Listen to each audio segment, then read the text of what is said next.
Sveiki! Šis video skirtas tiems, kurie susidūrė su tokia situacija, kuomet atėjo laikas atnaujinti seną vonią.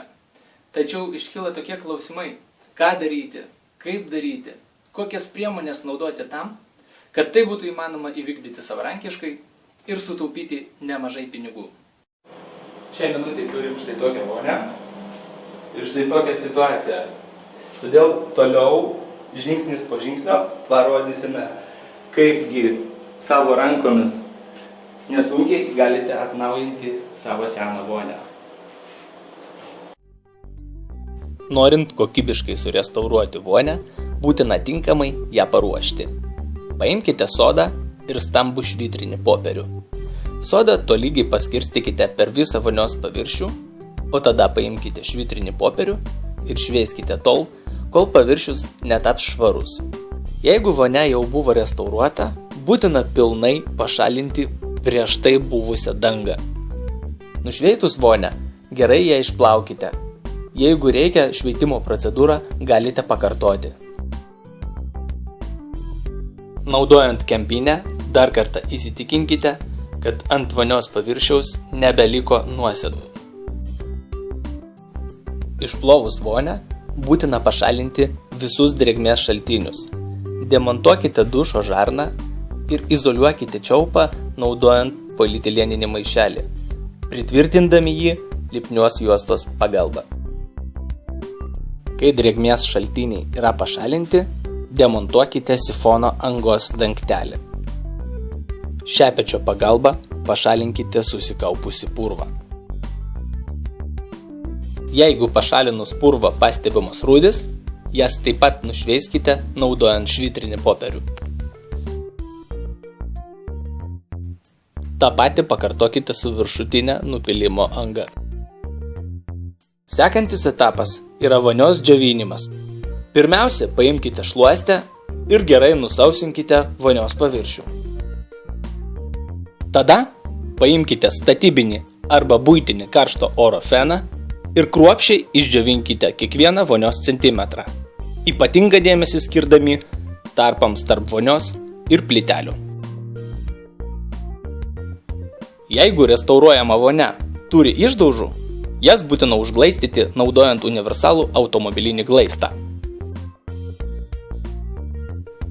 Tam, kad nesugadinti grindų ir aplink vonią esančių objektų, juos galite apsaugoti statybinio popieriaus pagalba. Taip pat pasirūpinkite, kad apačioje vietoje sifono būtų pastatyta plastikinė stiklinė, į kurią laisvai galėtų subėgti būsimos dangos perteklius. Sekantis ir pagrindinis restauravimo etapas yra vonios padengimas savaime išsilyginančia polimerinė danga. Prieš pradedant darbą su danga, įsitikinkite, kad vonios kambario temperatūra būtų apie 20-25 laipsniai Celsijaus. Atidarius A komponentą, glaistiklės pagalba nubraukite prie senelių prilipusią medžiagą.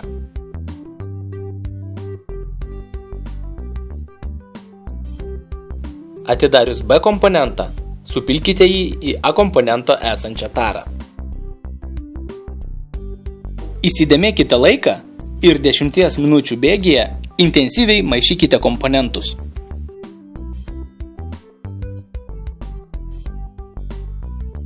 Pabaigus maišyti, palikite 5 minutėm, o tada dar 5 minutės maišykite rankiniu būdu. Atkreipkite dėmesį, kad bendras medžiagos gyvybės laikas nuo komponentų sumaišymo pradžios sudaro 90 minučių. Toliau paruoškite plastikinę stiklinę ir glaistiklę. Stiklinę pilnai pripildykite medžiagą. Padengimą pradėkite nuo viršaus, pilant medžiagą ant vonios bortelio palei sieną.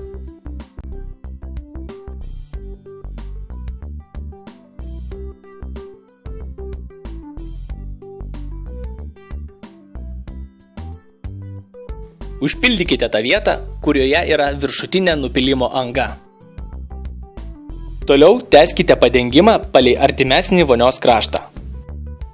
Palaipsniui užpildykite tas vietas, kuriuose pastebimas dangos trūkumas. Procedūrą kartokite, kol neišnaudosite visą medžiagą. Toliau glaistiklės pagalba Medžiagą tolygiai paskirstykite per visą vonios paviršių.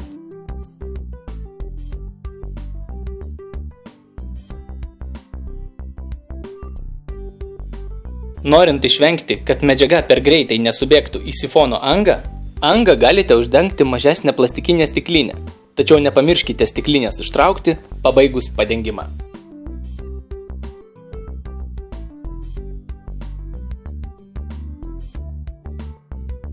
Paskirsčius medžiagą, keletą kartų glaistiklės pagalba prabraukite per dugną, tai leis dangai tolygiai išsilyginti pačiai.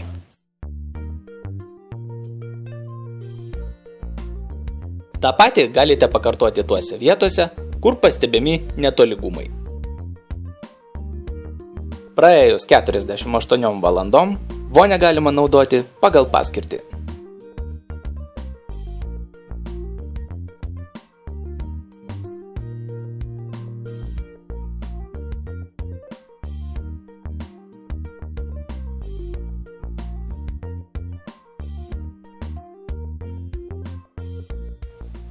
Štai taip nesunkiai galite surestauruoti savo vonią, naudojant priemonę Ecopel 2K, kurią galite įsigyti svetainėje voniosrestauravimaspačiam.lt.